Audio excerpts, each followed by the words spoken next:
Now, one of the things I saw that you posted that I'm a big fan of Brene Brown.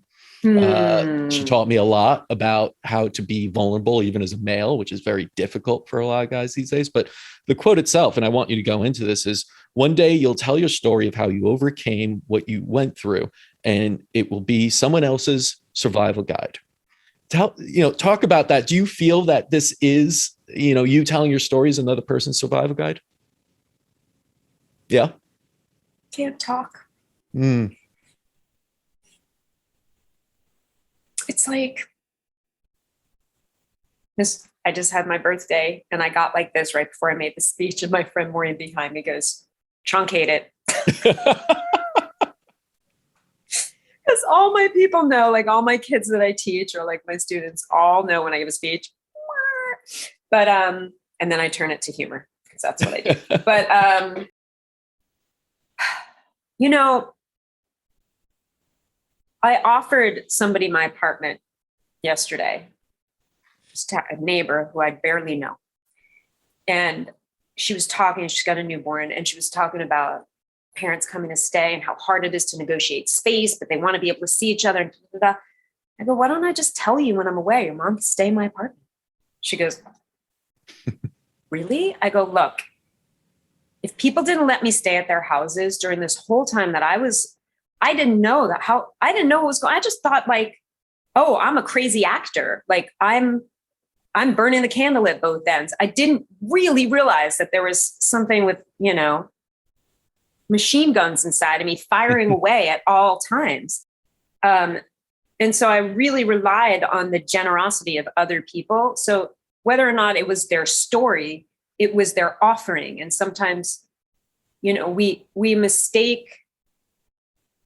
There's just no replacement for people having an overabundance of stuff and things that they can share with somebody else. That is no skin off their back, right? When it is skin off your back, that's amazing, when you give and give anyway. But it's like, we have so many resources as people.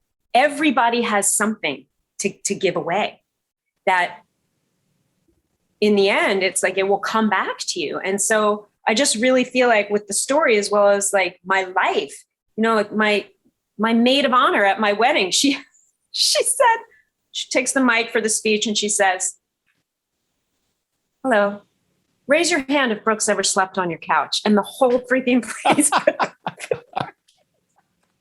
And it's like, even then I still didn't know I had Lyme at my wedding. And I still hadn't been treated. And I was just still going. But so, it's not even like, oh, I'm going to tell my story so it can be somebody else's survival guide.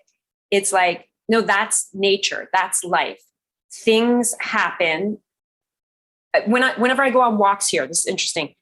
I'll go on a walk in California. We have a lot of orange trees, a lot of citrus trees, avocado trees, just growing all over the place naturally. So I'll walk around the neighborhood and you walk by certain houses and there's just citrus on the ground, oranges everywhere. And I'm like, I always just stop and look at that. And I think, oh my God, there's so much. We have so much that we just let fall to the ground and rot. And if we were a little more conscious of harnessing like our abundance and sharing it, we would have no problems because the world provides.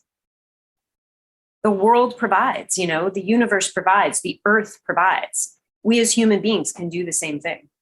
I mean, and if you're not, whatever. But like for me, it's just an extension of me healing this story.